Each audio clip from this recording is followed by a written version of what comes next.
आज जे माझा विजय झाला त्याचा मला मोठी खुशी, माझ्या बरोबर जे लोक होते, विजू दादा असेल, गणेश दादा असेल, चंदू भैया असेल आणि ते जे पूर्ण टीम होती त्या टीमने मला मदत केली। माझ्या बरोबर जे सामान्य कार्यकर्ता होते आणि त्या कार्यकर्त्याने मोठी मदत करून मला निवडून दिलं। या महाराष्ट्र राज्याचे मुख्यमंत्री एकनाथराव शिंदे साहेब त्यांनी माझ्यावर विश्वास ठेवून माझ्यावर मी आमदार असताना मला दुसऱ्या वेळा तिकीट दिली। मी तेव्हा बोललो होतो, साहेब मी एक आमदार आहे आणि मला तुम्ही त्यांनी पोस्ट सांगितलं होतं 35 वर्षाची जे घाण आहे ते तू साफ करू शकतो आणि आज मला आनंद आहे। मुख्यमंत्री साहेबांनी जे सांगितले ते घाण साफ करून दिली। त्याच्याबरोबर या माझ्या विरोधमध्ये जे खासदार होते त्यांच्यासाठी मी रात्रंदिवस राबलो होतो आणि ते सुद्धा माझ्या विरोधमध्ये बंडखोरी करून आले होते। नंदुरबारचा पार्सल होता, आम्ही नंदुरबार मध्ये पाठवून दिला आहे। ज्या लोकांनी माझ्यावर विश्वास ठेवला त्यांचा मी अभिनंदन करतो। त्याच्यामध्ये लाडकी बहीण असेल, अंगणवाडी ताई असेल, माझा रोजगार सेवक असेल किंवा ऑपरेटर असेल, पोलीस पाटील असेल किंवा रेशन दुकानदार असेल, हे जेवढे घटक होते हे मधून सगळे माझ्या काम करत होते। कारण माझ्या मागे मोठे नेते नाही होते, पण माझ्या मागे जे सामान्य पब्लिक होते आणि त्याच्या विजय, माझ्या विजयने जो 35 वर्षामध्ये ज्या हे होता त्याच्या आणि ज्यांच्याकडे एक बाजूने जे पैशांची घुमून होती, माझी खासदार हिना गावी तिला पैशांची गुरमी होती, ते गुरमी या सामान्य लोकांनी जिरवून दिली आहे। म्हणून मला खुशी आहे, कारण मी सामान्य आहे आणि सामान्य माणसामध्ये मी राहणार आहे। म्हणून मला जे मतदान दिलं, माझे जे आज विजय आहे ते या सामान्य माणसांचे विजय आहे।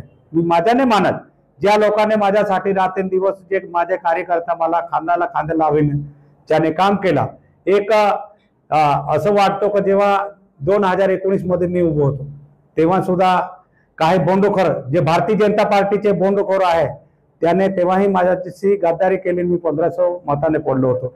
आता हे काही मोजके 2-3 लोक सोडल्यानंतर जे भारतीय जनता पार्टीचे जे काही लोक होते त्याने बंडखोरी केली आणि हिना गावीत बरोबर फिरले, कारण त्यांच्याकडे पैसे आहे, पैसे टाकून निवडून येऊ हे स्वप्न होतं, पण या सामान्य धडगाव अक्कलकोटची जनताने दाखवून दिलं। त्याच्यामध्ये विजू दादा आहे, गणेश दादा आहे आणि त्यांचे जे पूर्ण टीम आहे त्या टीमने एकदम इमानदारीने काम केलं। त्याच्या मागे आमच्या मागे चंदू भैया होते, त्याने जे जे आम्हाला डिसिजन दिला त्या डिसिजनवर आम्ही चाललो आणि त्याच्यावर आम्ही खरं उतरलो आणि खरं उतरल्यानंतर या पब्लिकने मला मोठा आशीर्वाद दिला आहे।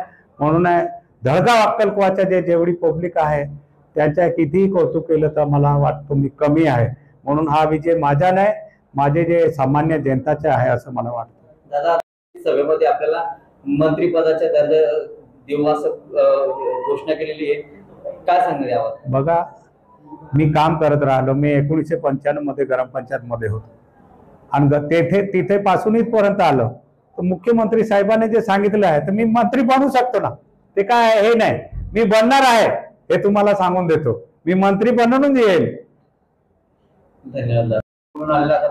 काय काम करणार जे आजपर्यंत जे 35 वर्षामध्ये केसी पाडवीने काही काम केलं नाही किंवा हिना गावीत खासदार राहून काही काम केलं, या दोघांनी सांगितलं होतं फॉर्म भरल्यानंतर आम्हाला विकास करायचे आहे, 35 वर्षात त्याने काही केलं नाही।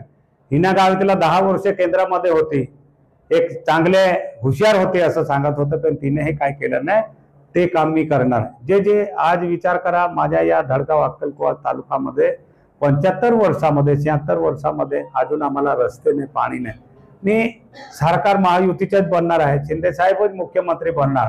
आणि इथे येऊन साहेब सुद्धा सांगून गेले का जे जे तुमच्याकडे जे मागणी असेल ते मी पूर्ण करेन. आणि म्हणून मी मागण्यामध्ये कमी नाही. मी तुम्हाला एक सांगतो, मी झोपणारा आमदार नाही, ते मी या 2.5 वर्षात दाखवून दिलं आहे. मी मागून आणेन. माझ्या भागात काय पाहिजे, पाणी पाहिजे, रस्ता पाहिजे, वीज पाहिजे. आजपर्यंत तुम्ही बघत आहे, तुम्ही चॅनलवर दाखवता बंबो एम्ब्युलन्स, हे जे आहे हे मी बंद करेन. कारण माझं कामच आहे, माझ्या सेवा करण्याच माझा धर्म आहे. का माझ्या या समाजासाठी, या धडगाव अक्कलकोवामध्ये किंवा नंदुरबार जिल्ह्यामध्ये जे जे माझ्याने चांगला करता येईल ते मी या जिल्ह्यासाठी करेन. दादा, शेवटच्या आलेलं आहे, मुख्यमंत्री कोण व्हा, काय वाटतं आपल्याला? असं मी तर माझ्या मुख्यमंत्री एकनाथराव शिंदे साहेबांना सांगणार. कारण तुम्हाला आम्हाला सर्वांना माहिती, तो जेव्हा सांगतो मी सामान्याचे आहे ते खरी गोष्ट आहे. जेवढे निर्णय या एकनाथराव शिंदे साहेबने घेतले तेवढे आजपर्यंत महाराष्ट्राचा कोणताही मुख्यमंत्री झाला नाही. म्हणून आमची तर हेच राहील का मुख्यमंत्री अजून एकनाथराव शिंदे साहेबच बनायला पाहिजे, हेच आमचं अपेक्षा आहे. दादा